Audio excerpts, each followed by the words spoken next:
We thought it would be funny to pretend that we were playing a secret show at South by Southwest. So we put all these posters up and everyone's saying, where are they playing? They must be playing here. And we were back in Scotland just having a laugh. So so we weren't even at South by Southwest this year, but we thought it would be funny. Keep up with you. Yeah, we have. Okay. Love it. Austin's we've just been talking about Austin, but it's one of the coolest cities in the world. And for any young band going and doing South by Southwest, it's the greatest experience in the world. You see so many new amazing bands, stuff you've never heard of, didn't even know existed, and that's why it's so exciting. You come away having a new favourite band, and I think there's not a lot of festivals that can guarantee that. So that was one of our first ever festivals abroad. Okay. And we were on like during the day or whatever, and we played in a big room like that, and there was like 8 people. You know, we had a great time, but there was nobody there. So that's all I know about Bourges, and it's right in central France. Okay. We don't need to trust a single word they say. I think my favourite part of being in the band is writing songs. I love recording it and hearing the idea come to life. I think without touring, you don't keep your fire burning in the same way. I think there's something about touring that brings life back into the songs that are maybe 4 or 5 years old, and there's some songs we've played maybe 1,000 times, and as soon as we start playing them on stage and someone starts singing, then it feels like the very first time you played it. So it's quite a good way to judge your music. You know, I think if we didn't tour so much, I wouldn't know if the new songs were going to be any good, and I think real rock bands should tour a lot. You know, like that's what a band should do. You should be going out playing to people, and yeah, I mean, like we're still kind of love the record an album, tour for 2 years, record an album, tour for 2 years. I know a lot it's kind of changed the way bands do things, but for me, I need to get out what's been in my mind for 2 years and then hit the road and take it to people.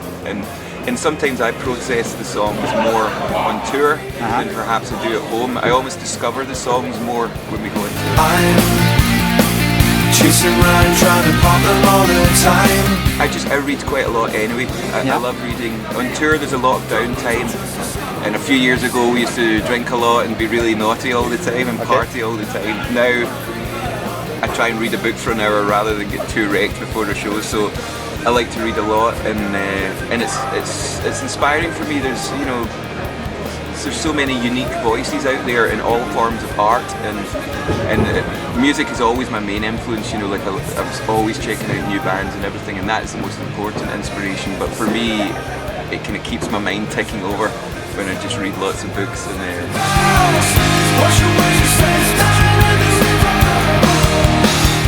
listen to recommendations from friends a lot. I think that's the best way to discover any art. You know, when someone kind of knows a bit of what your character's like. But I do love just buying a random book if you like the artwork or something, or sometimes I love really unusual layouts and unusual kind of not necessarily linear writing. I like things when they've got kind of when they play around with the text. Like my favourite author is a fellow called Mark Danielewski. Okay. And he's an incredible author he'll have like one word on one page, you know, have certain words in a certain colour that kind of relates through the whole book. So I love the detail on that level.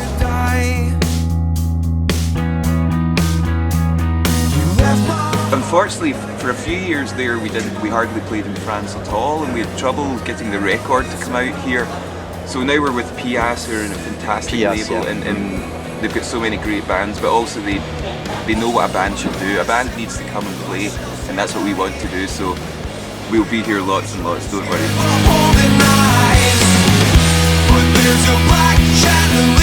I would say probably Bubbles, a song called Bubbles.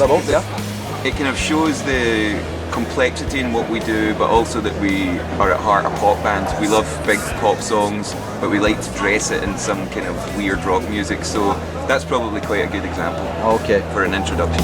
Dressing our winds with industrial gloves made of wire. There's a couple I would love to play with.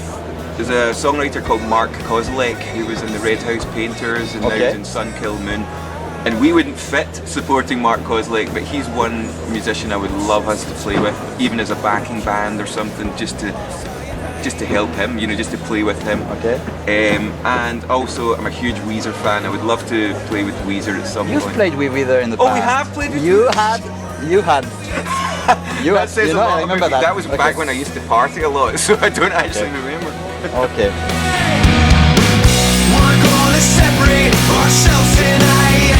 There's a few covers we would like to do. Like, I would love to cover Black Skinhead by Kanye West. Kanye I West, think, yeah, okay. like, I love the Yeezus record. I think the first song, On Sight, is an incredible sounding song. It's just so unusual.